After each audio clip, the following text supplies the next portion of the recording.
परभनी शहर के दरगाह रोड परिसर में 17 नवंबर 2024 को आयोजित कार्यक्रम परभनी शहर के अपक्ष उम्मीदवार मोहम्मद गौस जैन की ओर से 17 नवंबर 2024 को दरगाह रोड स्थित खान साहब के बिल्डिंग के पीछे शाम के वक्त एक विशाल कार्यक्रम का आयोजन किया गया। इस कार्यक्रम में 21 वर्षीय मोहम्मद कैफ, जो युवा दिलों की धड़कन के रूप में प्रसिद्ध है, इन्होंने भी हिस्सा लिया। कार्यक्रम में हजारों की संख्या में लोग उपस्थित थे और यह एक उत्साहजनक माहौल था। कार्यक्रम के दौरान मोहम्मद कैफ और मरवान अहमद ने मोहम्मद गौस जैन का समर्थन करते हुए चुनाव में वोट देने की अपील की। मोहम्मद गौस जैन ने सभा में महाविकास आघाड़ी और शिवसेना के उद्धव ठाकरे पर तीखा हमला करते हुए कहा, ये लोग भाजपा के साथ जाएंगे। मैं कहता हूं, ऐसे भगोड़ों पर क्या भरोसा किया जा सकता है। इसके बाद उन्होंने सवाल किया, क्या ऐसे लोगों पर हम विश्वास कर सकते हैं। इस वीडियो में आप देख सकते हैं कि सभा में हजारों की संख्या में लोग मौजूद थे और पूरी भीड़ ने इस बात पर अपनी सहमति जताई। तरफ से एक सबसे बड़ा रैली होने वाला है परभनी में। कल दोपहर 2 बजे से शनिवार बाजार से लेकर अंबेडकर पुतला तक 2 बजे रैली स्टार्ट होगी। तो आप लोगों से दरख्वास्त है, सारे लोग रहेंगे, आप भी हमारा साथ दीजिए और सबूत दीजिए। इंशाअल्लाह 20 तारीख को गौस जैन साहब को हम लोग वोट देंगे और उनको जिताएंगे इंशाअल्लाह। अस्सलाम।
थोड़ा हट जाओ भैया, थोड़ा हट जाओ। थोड़ा फारूक बाबा से गुजारिश है कि वो स्टेज पर आए। चलो चलो, थोड़ा भैया पीछे हटो। ए भैया चलो। अल्हम्दुलिल्लाह रब्बिल आलमीन वस्सलातु वस्सलामु अला सय्यिदिल अंबिया वल मुरसलीन। तमाम तारीफें उस जात की है जो इस कायनात को बनाया, इस आसमान को बनाया, इस जमीन को बनाया और हम जैसे गुनहगारों को बनाया। मैं बात शुरू करने से पहले उन तमाम लोगों का शुक्र अदा करता हूं जो मुझे यहां पर बुलाया। सबसे पहले मैं गौस जैन साहब का शुक्रगुजार हूं जो मुझे स्टेज का हकदार बनाया और उसी के साथ साथ जो जरिया बनकर मुझे बुलाए हैं सैम भाई और स्काई भाई को, उनका भी मैं तहे से शुक्रिया अदा करता हूँ। उसी के साथ साथ आप लोग जिसे चाहते हैं, जो महाराष्ट्र की शान कहते हैं, आरिश भाई और तन्नू भाई यहाँ पर भी मौजूद है, मैं उनका भी शुक्र अदा करता हूँ। और उसी के साथ साथ और एक ऐसी शख्सियत हमारे दरमियान में मौजूद है जिनकी उम्र सिर्फ और सिर्फ 21 या 22 साल है, लेकिन सारा हिंदुस्तान उनको पहचानता है। उनकी खिदमत सारी हिंदुस्तान उनको पसंद करती है। जो एक सोशल रिफॉर्मर है, हमारे मोहम्मद कैफ साहब भी यहाँ पर मौजूद है। आपका भी मैं शुक्र अदा करता हूँ जो मुझे हमेशा साथ में रखते हैं। और वक्त कम है, जिस मकसद के लिए हम लोग यहाँ पर आए हैं,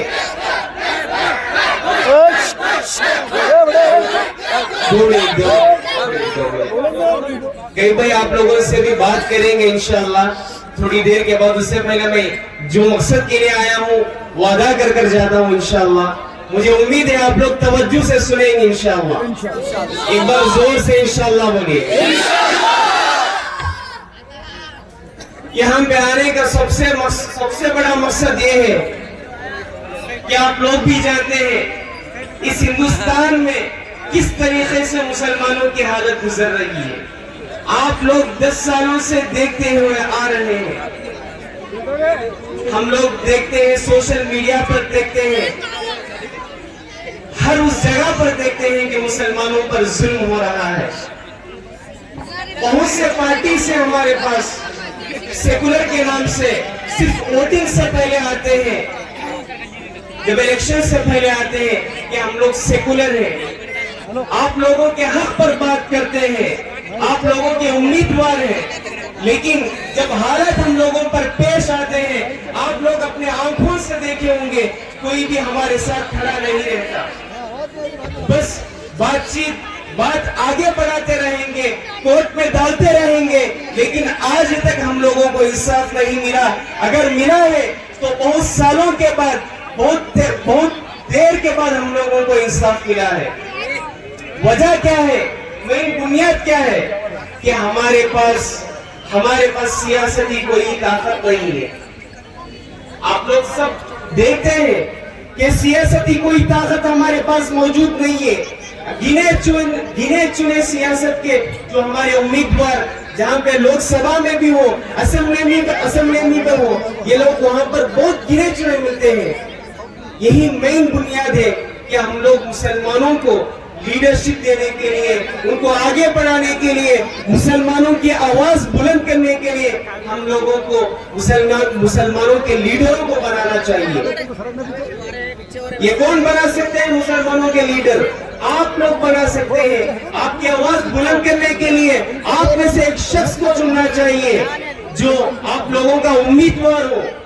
जैसे मैं आने के बाद पता चला कि आज जो हमारे दरमियान जो हुकूमत चल रही है, आप भी जानते हैं वो अनएजुकेटेड है, लेकिन जब हमारे पास एजुकेटेड पर्सन हो, उसी के साथ साथ सियासती ताकत हो, उसी के साथ साथ लोगों की मोहब्बत हो, जैसे आप लोग देख सकते हैं गौस ज़ैन साहब, जो सारे लोगों को सियासती के हिसाब से, एजुकेशन के हिसाब से बहुत बेहतरीन शख्स है। बहुत खुशी हुई सुनने के बाद कि परभनी में एक ऐसा इंसान मौजूद है कि आप लोगों की आवाज बुलंद कर सकता है, मुसलमानों की आवाज बुलंद कर सकता है। परभनी का ही एक वाकया है जो तकरीबन 10 साल पहले के 14 नौजवानों को आईएस के केस में उनको उठाया गया, बदगुमानी पर उठाया गया, लेकिन उनके लिए आवाज उठाने के लिए कोई भी नहीं थे। आप लोग भी जानते हैं बेगुनाह उनको कई सालों तक जेल में डाला गया। क्यों? वजह क्या थी?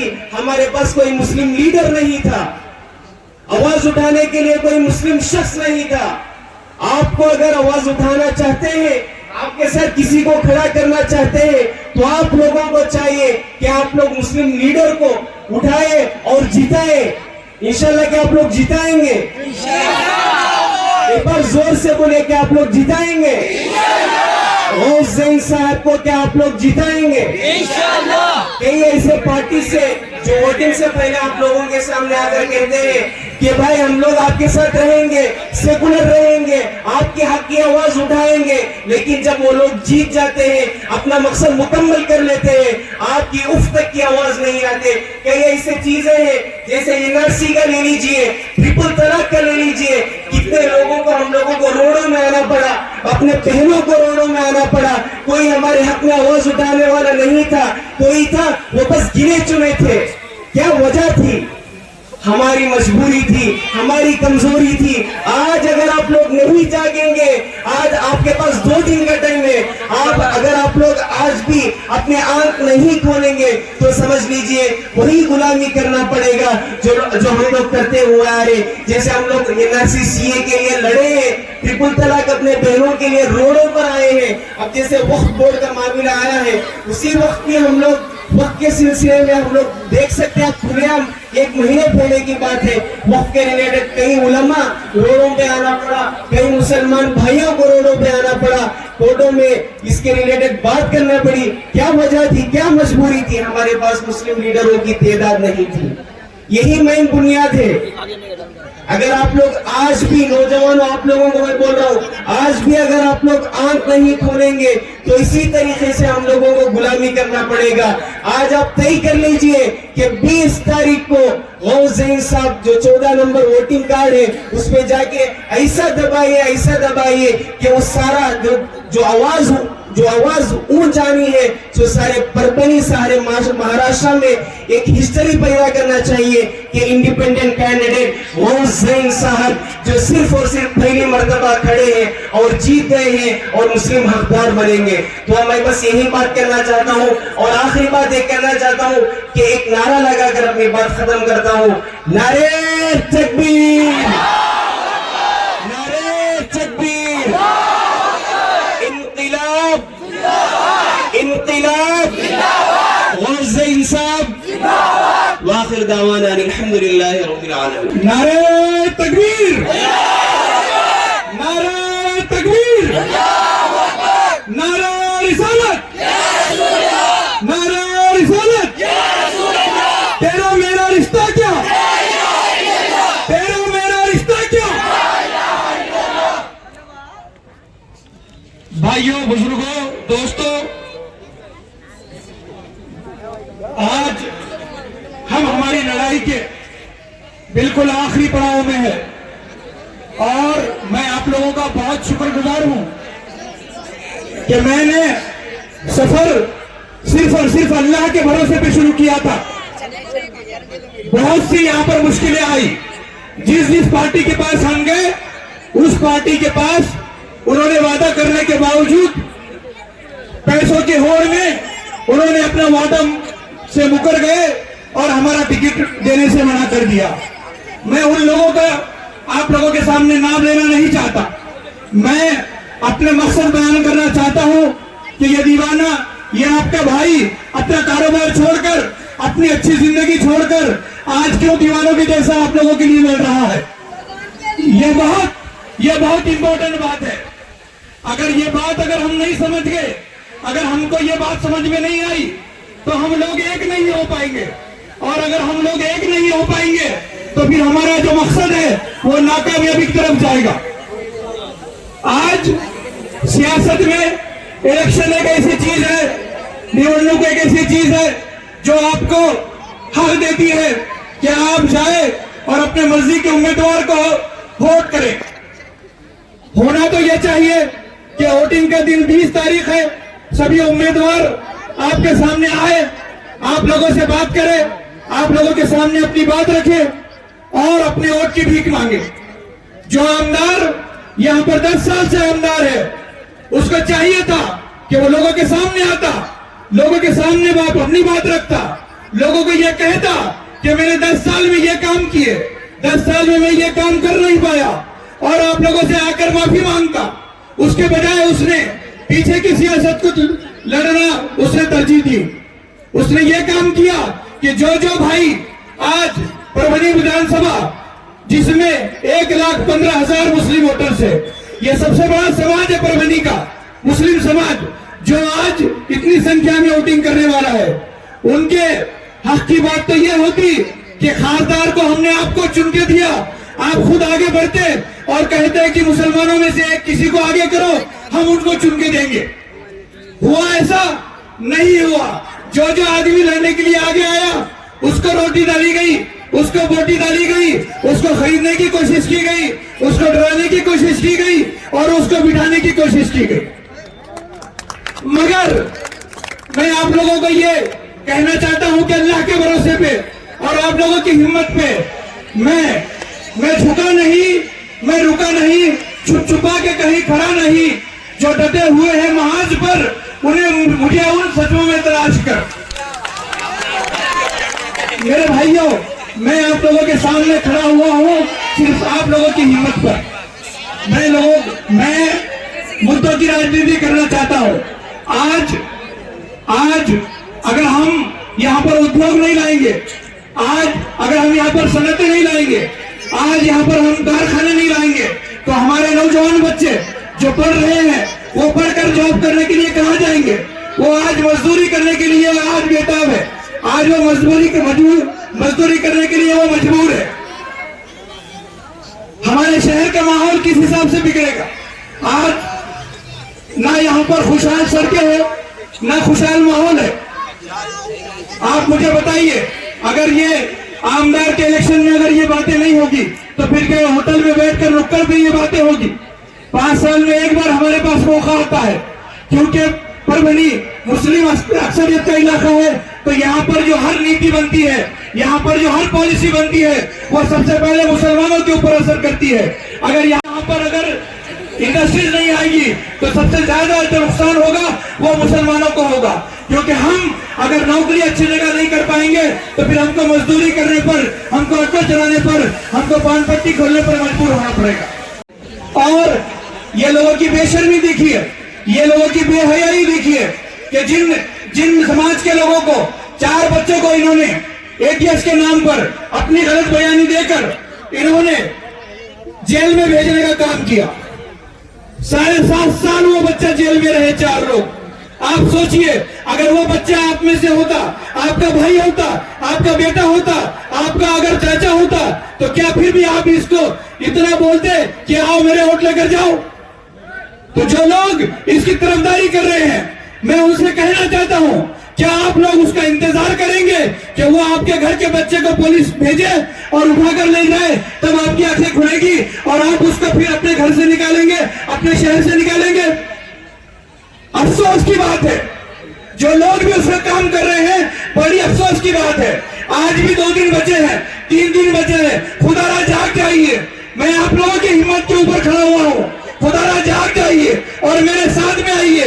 यकीन मानिए, ये ताकत, मैं इलेक्शन हारूं या जीतूं, ये ताकत हर उस ऑफिस में काम आएगी, हर उस मंत्रालय में काम आएगी, हर उस लोकल पे काम आएगी, हर उस पुलिस स्टेशन में काम आएगी जो आपके लिए मैं आवाज उठाऊंगा। मैं सिर्फ आप लोगों के लिए लड़ रहा हूँ। अल्लाह का दिया हुआ मेरे पास सब कुछ है। मैं सिर्फ आप लोगों की आवाज बनना चाहता हूँ, ताकि पीछे आने वाली नस्लों, पिछली नस्लों ने जैसा मुझे लड़ना सिखाया, मेरी आने वाली नस्लों को ये पता चले कि मैं लड़ने की सियासत करने वाला हूँ। मैं आप लोगों के सामने बहादुर शाह जफर की एग्जाम्पल देना चाहूंगा और शेर मैसूर टीपू सुल्तान की। दोनों भी हमारे रहबर है, दोनों भी हमारे इज्जत माब शख्सियात है। एक शख्स ने अपने हिम्मत से काम लिया और इंतजार करता रहा कि मेरे लिए कोई अच्छा मरहला आएगा और मैं जंग करने की शुरुआत करूंगा। दूसरा जो शेर मैसूर टीपू सुल्तान है, उसने ये कहा कि नहीं, मैं इंतजार नहीं करूंगा वक्त का, मैं लड़ता रहूंगा और लड़के शहीद होना पसंद करूंगा, इसके बजाय कि उसके सामने घुटने टेकने के। मैं शेर मैसूर टीपू सुल्तान का मानने वाला हूँ। मैं भी लड़ने के लिए आगे आया हूँ। मैं जब तक आप लोग मुझे साथ देंगे मैं लड़ता हूँ। और इत्तेफाक से 20 तारीख शेर मैसूर टीपू सुल्तान की पैदाइश का दिन है। वो शेर मैसूर 20 तारीख को आपको याद करेगा कि आपने वोट लड़ने वाले के लिए डाला या बैठने वाले के लिए डाला। भाइयों, ये लड़ाई हमारे बखा की लड़ाई है, ये लड़ाई हमारे खुद की लड़ाई है। मैं कल हमारे जो परभनी के उलमा इकराम जिन्होंने मेरे को आगे बढ़कर सपोर्ट किया, मैं उनका इस स्टेज से तहे दिल से शुक्रिया अदा करता हूं। और मेरे साथ जितने भी मेरे कॉर्पोरेटर दोस्त आए हैं, उनका भी मैं तहे दिल से शुक्रिया अदा करता हूं। मेरे भाइयों, वोट डालते टाइम में आपको ये नहीं भूलना चाहिए कि हम किस शिवसेना की हम हिमायत कर रहे हैं, किस शिवसेना की हिमायत कर रहे हैं हम। आपके बीच में बुजुर्ग होंगे, जरा उनका पूछो बीएमओ का हाल। किसने तोड़ा था बाबरी मस्जिद? किसने बाबरी मस्जिद तोड़कर फख्र हासिल किया था? आज 4 दिन पहले जब वो बरतूर आया था उद्धव ठाकरे, वो क्या कहा था उसने कि हाँ हमने बाबरी तोड़ी और उस पर हमें फख्र है। क्या आप ऐसी पार्टी को वोट देना पसंद करेंगे? बाबरी आपको आवाज देती है कि उसका बदला चाहिए, उसका बदला चाहिए, उसके ऊपर एहसान नहीं चाहिए। मेरे भाइयों, आज भी जिस मस्जिद के ईंटों ने, जिस मस्जिद की दीवारों ने बड़ी बड़ी तहरीकें सुनी, बड़ी बड़े कारनामे सुने, बड़ी बड़ी नमाजें अदा की, बड़े बड़े गाजियों ने वहां पर नमाजें की, बड़े बड़े मुजाहिदों ने वहां पर नमाजें की, वो ईंटें आज इन गैर मुस्लिमों के घर में बंद है और गैरुल्लाह का नाम सुनती है। वो ईंटें आपको आवाज देती है कि अपने वोट की ताकत से उन ईंटों को वापस लेने का काम कीजिए। जो भी शख्स आपके सामने, और मैं आपको एक मेरे अंदेशे की बात कहता हूं कि इलेक्शन होने के बाद, मेरी बात याद रखिए, इलेक्शन होने के बाद फौरन या 6 महीने या 1 साल के बाद ये उद्धव ठाकरे, ये भगोड़ा है, ये बीजेपी के पास भाग जाएगा। और मैं ये स्टेज पे चैलेंज करता हूं वो 1.5 फुटिया नीतीश राणे को, अगर हिम्मत है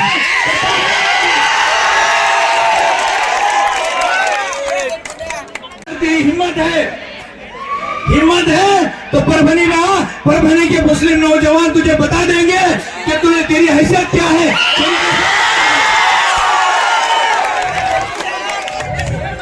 मजाक लगा के रखा है, मजाक लगा दिया है, कभी इसके पढ़ने में, कभी उसके पढ़ने में। हद यह कर दी कि हमारे जहनों पे वार कर दिया, हमारे दिलों पे वार कर दिया, हमारे नींद हराम कर दी, हमारा सुकून हराम कर दिया, हमारे नबी के शान में गुस्ताखी कर दी।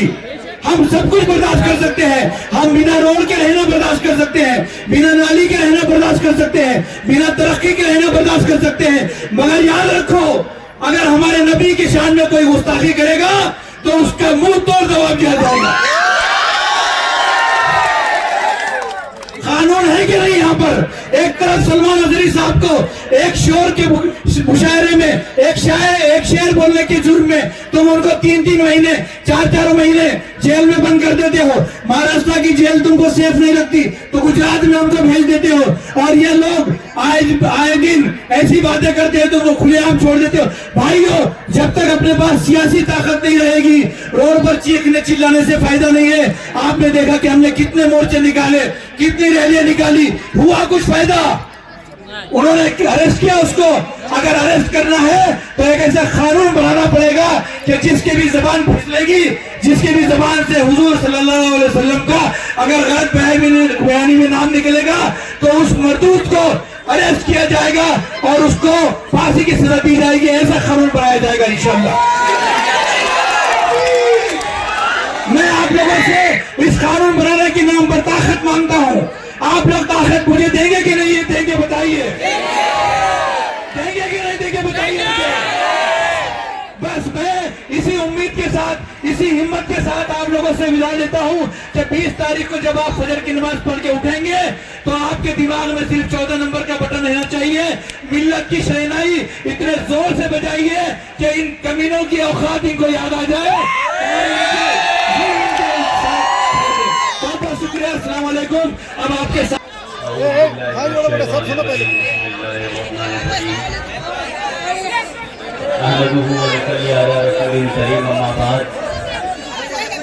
सबसे पहले इस स्टेज पर तशरीफ फरमा मोहम्मद मोहसिन साहब जो इस वक्त परभनी से अपनी दावेदारी पेश कर रहे हैं आमदार के लिए, और तमाम मेहमान इकराम जो दूर दराज से चलकर यहाँ तशरीफ फरमा है और आप सबके बीच में यहाँ पहुँचे हैं।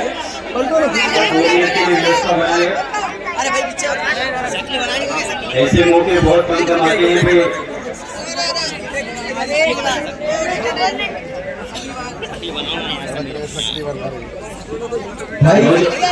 बहुत दूर से मेहमान सिर्फ आप ही से खिताब करने के लिए आए हैं। बैठ जाइए। के हिंदुस्तान के अंदर और आप कहीं भी चले जाइए, पूरी दुनिया के अंदर पहले इसकी शुरुआत हुई। उठा लीजिए सीरिया को, उठा लीजिए इराक को, उठा लीजिए ईरान को। जब ये चीज इजराइल और फलस्तीन के बीच में पहुंची तो पूरी दुनिया ने देखा कि किस तरीके से उन मजलूमों को मारा गया, उन मजलूमों मुसलमानों को किस तरीके से उनको माँ बहनों को बेवा किया गया, बच्चों को यतीम किया गया, बाप का सर हटाया गया। दिन में माँ मर रही है, बाप में सुबह में बेटा मर रहा है और अगली रात में उसकी माँ खत्म हो रही है। पूरी दुनिया ने देखा और देखकर सिर्फ स्टोरियां लगाई, वीडियो शेयर करी, वीडियो लाइक करी और छोड़ दिया। उसका अंजाम ये हुआ दिन ब दिन जो पूरी दुनिया के अंदर मुसलमानों के और मुसलमानों के ऊपर जुल्म हो रहा था वो बढ़ता गया और बढ़ने की इंतहा उसकी इतनी हुई कि वो मुल्क हिंदुस्तान के अंदर भी पहुंच गया। पहले क्या हुआ कि हमारी जगहों के नाम बदल दिए गए, उसके बाद हमारी मस्जिदों को तोड़ने का सिलसिला शुरू हुआ 92 से, जब बाबरी मस्जिद थी वो शहीद कर दी गई। आप सभी ने देखा, हमारे बड़े बुजुर्गों ने देखा, हम तो उस वक्त जिंदा नहीं थे। किसी ने आवाज उठाई, सबने सियासी चोले पहने, सबने अपनी राजनीतिक रोटियां सेकी और उस चीज को खत्म कर दिया कि ये कोर्ट के हक का फैसला था, ये हमें मंजूर है, हमने दे दी मस्जिद। अब से कुछ दिन पहले कोल्हापुर के अंदर आपको मालूम होगा कि एक मस्जिद को शहीद कर दिया गया। कोई उसके पीछे बोला, किसी ने आवाज उठाई, किसी सियासी पार्टी ने आवाज उठाई। मैं आप लोगों से ये कहना चाहता हूँ कि अब वो सियासी पार्टी वाले आपके पास आए, आपसे वोट मांगने आए, तो उनसे कहते हैं हम गूंगे बहरे, हम तुम्हारी नहीं सुनेंगे। जिस तरीके से तुमने उस वक्त हमारी नहीं सुनी, इसलिए इस वक्त हम तुम्हारी बिल्कुल नहीं सुनेंगे। हमारे लिए हमारी मस्जिदें, हमारे उलेमा, हमारे नबी से बढ़ के कोई चीज नहीं है। ये कोई चीज है आपके नबी से बढ़ के? जोर से बोलो, कोई है नबी से बढ़ के? हमारे नबी की शान में गुस्ताखी हुई, जब उस रामगिरी महाराज ने बोला तो उसके ऊपर कोई कार्रवाई हुई? कोई सियासी पार्टी वाला कुछ बोला? तो आप क्यों खामोश हैं? अब आपके पास वक्त है ये उसका जवाब देने के लिए, वरना 5 साल फिर ऐसी गाली सुनोगे, अपनी मस्जिदें और मदरसे तुड़वाओगे, और इससे बड़ा आपको सबूत क्या चाहिए? अब वक्त बिल लाया गया है पार्लियामेंट के अंदर। आपको मालूम होना चाहिए, किसे किसे पता है वक्त बिल लाया गया पार्लियामेंट के अंदर? हाथ उठा के जवाब दो। आपको पता है उसके जरिए क्या होने वाला है? आपके कब्रिस्तान आपसे छीन लिए जाएंगे, आपकी मस्जिदें आपसे छीन ली जाएंगी, आपके जो मदरसे हैं वो आपसे छीन लिए जाएंगे, आपकी ईदगाह आपसे छीन ली जाएंगी, आपकी खानदान आपसे छीन ली जाएंगी। बताओ आप क्या करोगे? कुछ नहीं कर पाओगे, सिर्फ और सिर्फ हाथ पे हाथ रख के बैठे रहोगे कि काश हम अपना कोई लीडर चुन लेते, काश हम अपना परभनी से कोई उम्मीदवार चुन लेते जो हमारे इस बिल के खिलाफ कम से कम एक आवाज तो असेंबली में उठाता और इस बिल की मुखालफत करता। लेकिन नौजवानों और बड़े बुजुर्गों, उस वक्त सिर्फ और सिर्फ आप हाथ पे हाथ करके बैठे रहोगे, कोई आपकी आवाज को नहीं सुनेगा। और उस वक्त आप दुआ करोगे कि अल्लाह हमारी सुन ले, लेकिन अल्लाह उस वक्त भी आपकी नहीं सुनेगा, क्योंकि अल्लाह ने आपको मौका दिया है, अल्लाह ने आपको अपना सलीम बनाया है कि नौजवानों उठो और 20 तारीख को जनाब मोहम्मद कौन साहब को वोट दो और इन्हें जिताओ। नौजवान साथियों, मुल्क हिंदुस्तान का हाल इस तरीके से है कि मुसलमानों को जितनी उस पर जुल्म ज्यादती होती है, जितना उसे सताया जाता है, उतने ही ये लोग दिन ब दिन उस चीज को बढ़ावा देते जा रहे हैं। आप रोजाना देख रहे हैं। नौजवान साथियों, मैं आपसे पूछना चाहता हूं कि अगर आपका बाप 2 मील से आपसे मिलने आ रहा है ट्रेन से, अगर उसे बीच रास्ते में कोई उसकी दाढ़ी नोचे, उसे मारे और उसे ट्रेन में फेंकने की बात कहे, क्या आप उन लोगों को वोट दोगे जो उसके खिलाफ ना बोले? अगर सोचो एक बार अपने जहन से कि आपके बाप को कोई चलती ट्रेन में मारे, उसे टोपी और दाढ़ी होने की वजह से उसकी दाढ़ी नोचे और फिर भी आप उन लोगों का साथ दो? आपका जमीन जिंदा है या मर गया है? नौजवान साथियों सोचो, ये घटनाएं बढ़ेंगी। उठा लो उत्तराखंड के अंदर मोहम्मद वसीम को किस बुनियाद पर मारा गया? क्या मुसलमान था? उसकी 7 बहनें जवान थी और एक जिम करता था, वो अपनी जिम से घर आ रहा था, उसे एक पिन्नी में गोश्त की बोटी समझकर और गोश्त ले जाने के शर्त पे उसे इतना मारा, पानी में डुबो के मारा। कोई सियासी लीडर नहीं बोला, कोई कुछ नहीं बोला। परभनी के अवाम, ये आपके पास एक सुनहरा वक्त है। आप सोचिए, 2% वाले इस मुल्क के वजीर आजम बन सकते हैं, इस मुल्क के प्रधानमंत्री बन सकते हैं, 10% वाले बन सकते हैं, 15 वाले बन सकते हैं, क्या 20 वाले नहीं बन सकते? एक बार जहन से अपने सोचो, वरना फिर वक्त निकल जाएगा और 5 साल ऐसी एहतजाज करोगे, धरने करोगे और कोई तुम्हारी सुनेगा नहीं। आप पे जोर डालो, अब भी वक्त है, अब भी सोच लो, अब भी समझ लो, अपनी मस्जिदों की खातिर, इनकी खातिर ना समझो, ना सोचो, कम से कम अपनी मस्जिदों की खातिर तो सोच लो, अपने मदरसों की खातिर सोच लो, अपने उलमाओं की खातिर सोच लो। फिर बात चलेगी, वक्त चला गया, दिन चले गए, फिर आप सोचोगे। नौजवान साथियों, वक्त बहुत कम है, 2 दिन मेरे ख्याल से बच रहे हैं, और जितने भी यहाँ लोग इकट्ठा हैं, अगर आपको 10 सालों के अंदर, मुझे मालूम हुआ अभी मेरे से पहले लोगों ने भी बताया कि यहाँ ATS ने कुछ गए इल्जाम लगाते हुए चंद नौजवानों को गिरफ्तार भी कर लिया था। ये कोई छोटा मोटा मुद्दा नहीं है। अगर आपका भाई, आपका बेटा कोई इतने साल, इतने वक्त जेल के अंदर सड़ रहा होता, तो उस माँ से पूछिए उसका लाल कितने दिन उससे दूर रहा होगा। उस माँ के दर्द से पूछिए, उस माँ से पूछिए जिसका लाल उसके कलेजे से इतनी दूर रहा और कोई उसकी आवाज उठाने के लिए रोड पे नहीं आया, कोई उसकी आवाज उठाने के लिए कोई रास्ते में नहीं आया, किसी ने उसकी रहबरी नहीं करी। नौजवान साथियों और बड़े बुजुर्गों, सोचने समझने का वक्त सिर्फ 2 दिन है आपके पास। सोच लीजिए, समझ लीजिए और बात जहन में डाल लीजिए। आपकी परभनी के अंदर सबसे ज्यादा अक्सरियत है, आपकी जो संख्या है वो सबसे ज्यादा है, तो आपका आमदार, आपका विधायक, आपका MLA क्यों नहीं बन सकता? आपने क्या गुलामी की जंजीरें तोड़नी है या आपको गुलाम ही रहना है? 70 सालों से दरी बिछाते हुए आ रहे हैं, 70 सालों से गुलामी करते हुए आ रहे हैं, सिर्फ और सिर्फ रुसवाई के और जलालत के हमें कुछ नहीं मिला। ना परभनी के अंदर एजुकेशन सिस्टम है, ना नौजवानों के लिए कोई यहाँ कारखाने हैं, ना इंडस्ट्री है, यहाँ के नौजवान बाहर जाते हैं, यहाँ किसी के लिए रोजगार भी नहीं है। नौजवान साथियों, दिमाग पे जोर डालो, वक्त बहुत कम है। अगर ये वक्त हाथ से निकल गया, न जाने 5 साल कैसी गुजरने वाली है, आप सोच भी नहीं सकते, आप तसव्वुर भी नहीं कर सकते। ऐसे ऐसे कानून आ रहे हैं, ऐसे ऐसे बयान दिए जा रहे हैं, आप रोजाना सोशल मीडिया पे देखते हैं और फिर भी उन्हें आगे इग्नोर करके आगे स्किप कर देते हैं। आपका वक्त बहुत कम है। मैं फिर कहूंगा, सोच लीजिए, समझ लीजिए और अपने इस बेटे को यहां से जिताकर महाराष्ट्र की सबसे बड़ी पंचायत में भेजने का काम करो। करोगे भाई? वरना 5 साल हाथ पे हाथ बैठ के और दूसरों की चौखट पे जाके सर झुकाओगे, दूसरों की चौखट पे जाके खड़े होगे कि हमारा ये काम कर दो, हमारा ये काम कर दो। जब आपका अपना लीडर होगा, आपका अपना नेता होगा, तो छाती ठोक के उसके पास जाओगे, उससे अपना काम करो। बुजुर्गों और नौजवानों, बात को समझो। हम मुसलमान हैं, हमसे ज्यादा वफादार इस मुल्क में कोई नहीं हो सकता। हम 5 वक्त की नमाज पढ़ते हैं, 5 वक्त रहते हैं और जब मरते हैं तो दफनाए भी हम यहीं जाते हैं।